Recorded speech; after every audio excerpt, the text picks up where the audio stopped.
Bismillahirrahmanirrahim. Alhamdulillahi rabbil alamin. Wassalatu wassalamu ala asyrafil anbiya'i wal mursalin wa ala alihi wa sahbihi ajma'in. Assalamualaikum warahmatullahi wabarakatuh. Muslimin, muslimat, sidang penonton yang dirahmati Allah sekalian.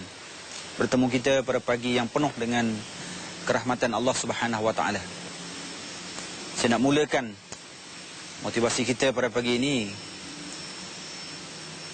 dengan suatu tajuk yang cukup ada kena-mengena dengan kehidupan kita, iaitu amal, iaitu iman tanpa amal. Ada iman tapi tak ada amalan. Oleh kerana tajuk ini penting, saya akan bermohon kepada Allah Subhanahu wa taala agar ianya akan memberi hidayah kepada kita. Mudah-mudahan motivasi saya ini akan menyentuh banyak orang pagi ini. Maka oleh demikian, kita mulakan dengan doa ini. Allahumma Rabbi syrahli sadri. Ya Allah, lapangkanlah dada kami, dadaku, dada kami semua pada pagi ini. Wa yassir li amri. Dan permudahkanlah urusan kerja yang aku buat pada hari ini. Wahlul 'uqdatam min lisani, dan bukakanlah mana-mana yang tersimpul pada lidahku. Yafqahu qawli, supaya apabila aku berkata nanti orang dapat memahami kata-kataku ini. Tuan-tuan dan puan-puan yang dirahmati Allah sekalian, iman tanpa amal. Kebanyakan orang beriman.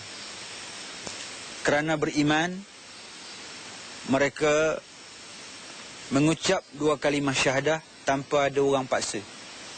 Tak ada seorang pun paksa untuk dia mengucap. Dia akan mengucap dengan hati yang redha, hati yang rela, dan dia berpegang dengan apa yang diucapkan dengan lidahnya, dengan apa yang terbit daripada hati. Itu maknanya orang beriman. Tapi dia tidak beramal dengan iman yang ada dalam diri dia. Dia percaya Allah ada, tapi dia tak buat apa-apa untuk buktikan bahawa pengakuan tentang Allah itu ada. Dia percaya adanya hari kiamat. Dia tidak pernah bimbang, takut, ragu, risau tentang hari kiamat. Dia percaya ada Rasul. Tapi dia tak tertarik dengan peringatan Rasul. Dia tidak begitu terasa terajak dengan ajakan Rasul. Percaya, bukan tak percaya. Maka oleh demikian, tuan-tuan dan puan-puan yang dirahmati Allah sekalian, alangkah ruginya orang yang iman dah ada tapi tak beramal. Begitu juga, rugi juga orang yang beramal tapi tak ada iman. Kosong. Buat tapi tak ada rasa apa. Maka oleh demikian, kita pada pagi ini tergolong di kalangan manusia yang beriman dan beramal dengan apa yang dengan tuntutan iman yang ada dalam diri kita. Kita nak jadi orang yang macam tu. Mudah-mudahan kalau sekiranya keimanan yang ada pada kita selama ni kita tidak realitikan dengan amal, maka jadikan pagi ini sebagai titik mula untuk memastikan bahawa kita orang yang beriman dan beramal melalui tuntutan iman yang ada pada diri kita. Muslimin muslimat yang dirahmati Allah sekalian, kalau orang yang ada ilmu tak beramal, pepatah Arab mengatakan al-ilmu bila amalin kasyajaratu bila samri. Pokok yang tak berbuah, orang yang berilmu tak beramal ibarat pokok yang tak berbuah. Begitulah juga orang yang ada iman tapi tak beramal, samalah lebih kurang macam tu lah. Sama macam pokok tak ada buah, cuma boleh tumpang bayang teduh saja, tapi tak boleh makan buah. Buat apa?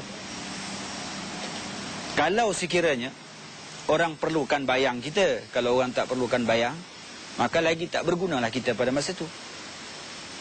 Muslimin muslimat yang dirahmati Allah, cuba kita bertanya pada diri kita sendiri. Kalau ditakdirkan kita pada hari ini dijemput oleh Allah, apa yang kita nak bawa, nak tunjukkan pada Allah? Apa yang kita nak tunjukkan kepada Allah bila Allah tanya, apa yang kamu bawa bekalan untuk menghadapi aku, untuk menghadap aku? Oh, mungkin kita ada iman. Ya Allah, kami ada iman ya Allah walaupun sebesar biji zarah. Apa yang kau buat dengan iman itu?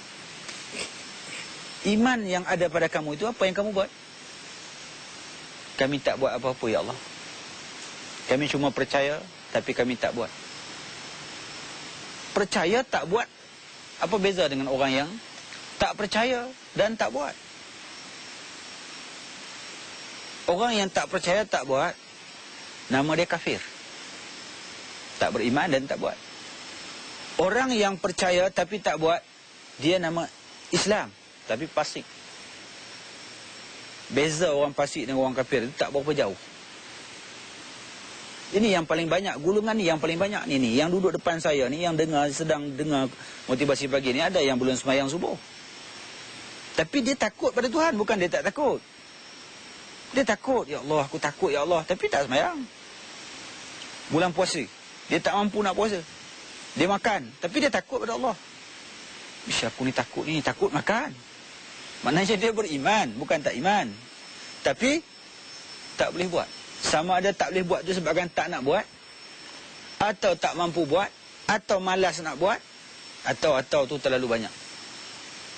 Maka kita tolonglah merdekakan diri kita daripada dibelenggu oleh tuntutan nafsu yang mengajak manusia supaya tidak melakukan apa yang dituntut oleh iman kita. Kita jumpa lagi selepas ini insya-Allah.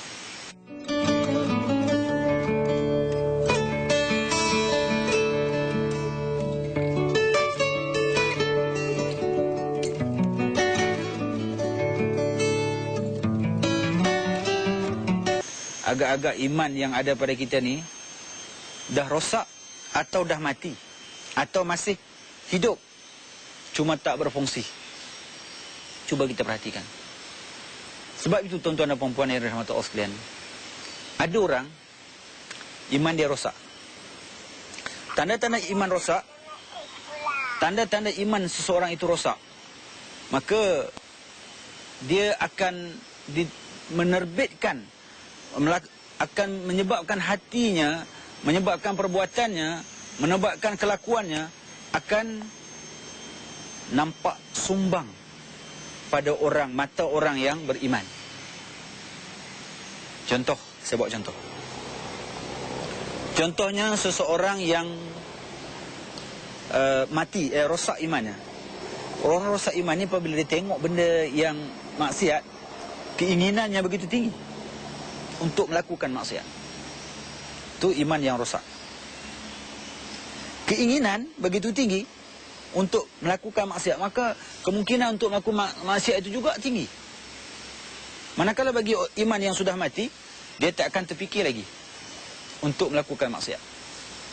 Apabila dia nampak sesuatu benda yang boleh dilakukan di hadapan matanya, yang mana ada peluang, ada ruang untuk dia lakukan, dia akan lakukan. Dia tidak akan mengambil masa lama.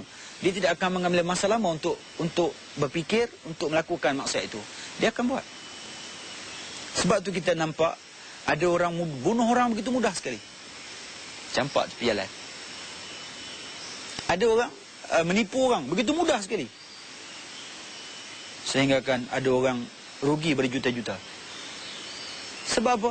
Sebab dia sedang berdepan ataupun dia menjadi mangsa kepada orang yang imannya sudah rosak, imannya sudah mati.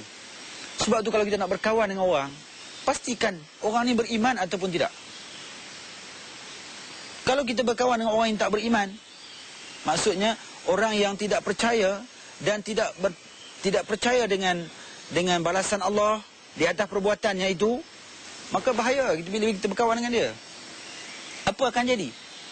Dia tidak akan teragak-agak untuk melakukan sesuatu untuk mendapatkan keuntungan bagi pihak dirinya. Walaupun orang lain akan menderita, orang lain akan susah kerananya. Sebab itu tuan-tuan dan puan-puan yang dirahmati Allah sekalian, kalau boleh,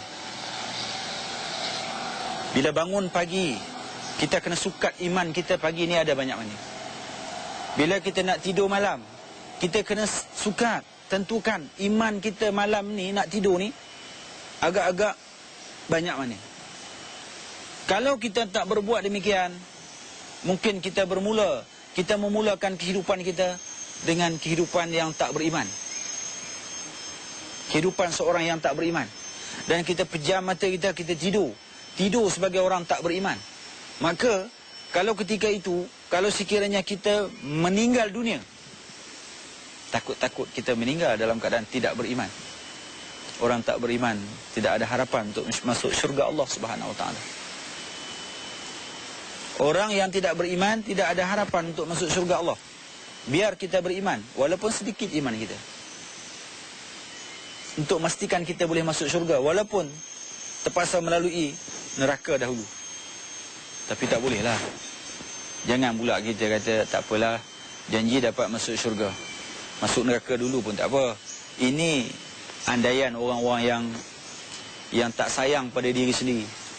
Inilah kumpulan golongan manusia yang akan menyesal tak sudah di kemudian hari. Sebab rugi kita kalau dah masuk neraka.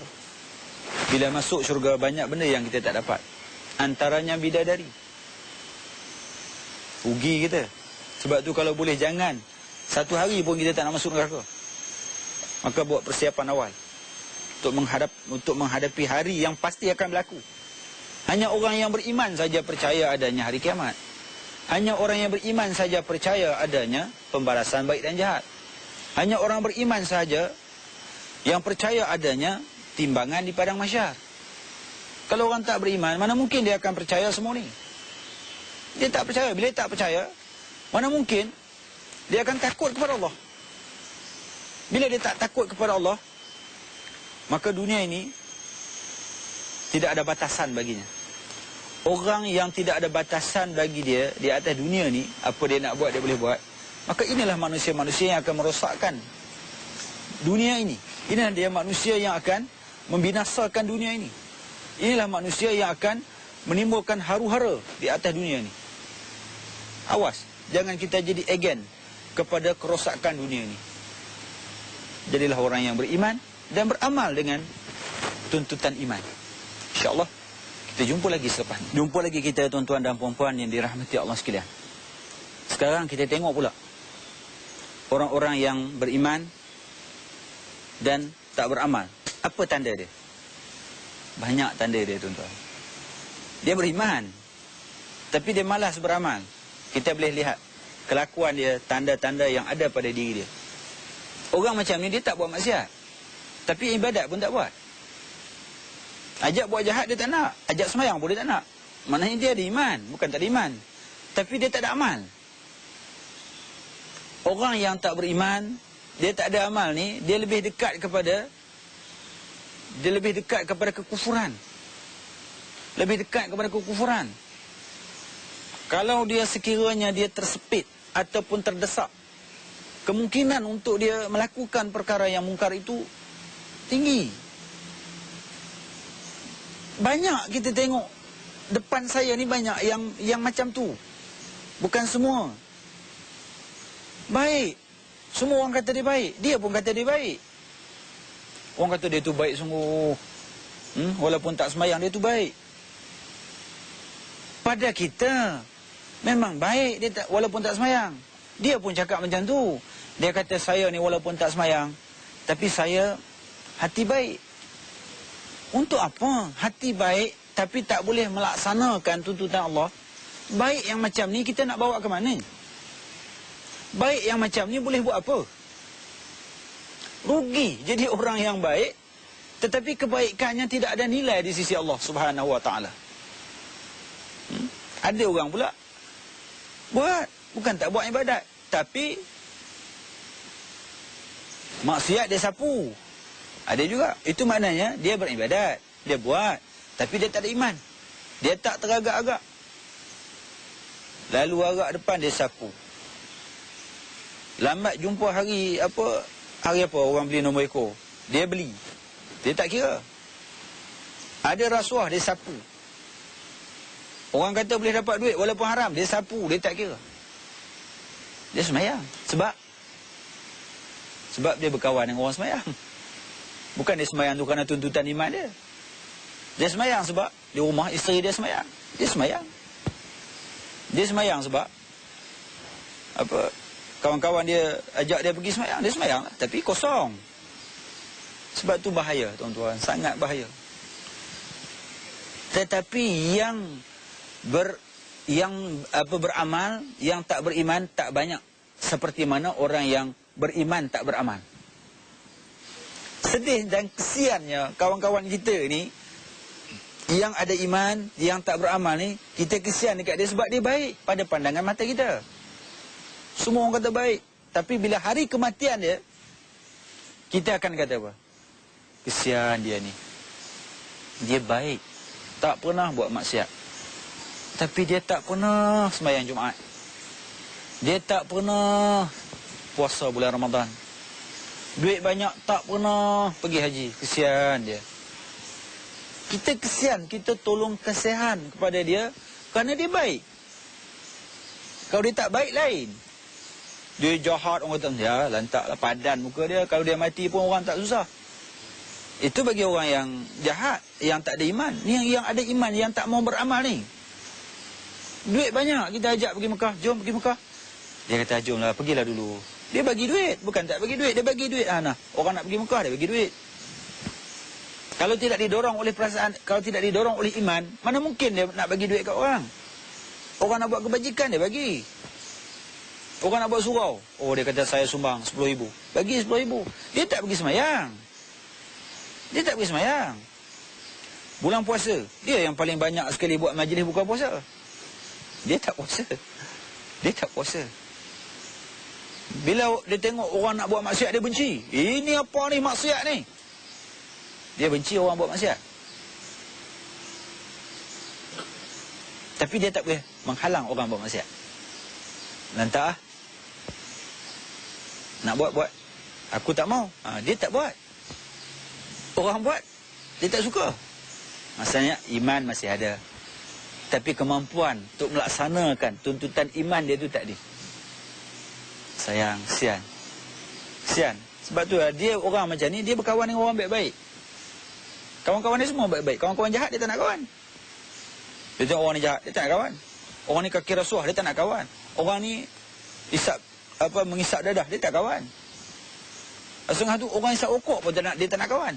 Oh, ni isap okok, dia tak nak kawan. Nak cerita terlalu baiknya orang ni. Tapi ajak buat kebajikan, dia tak nak.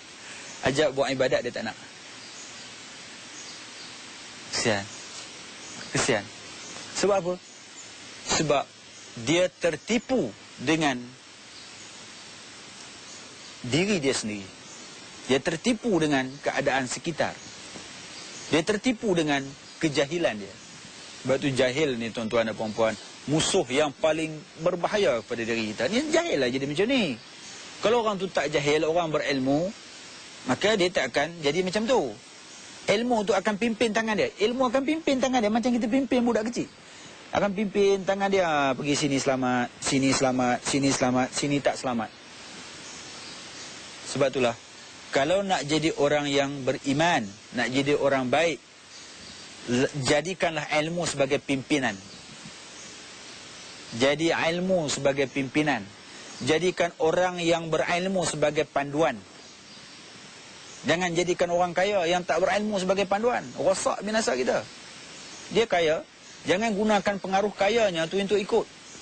Oh, kita kena ikut dia sebab dia kaya. Rosak. Kita kena ikut dia kerana dia orang beriman dan berilmu.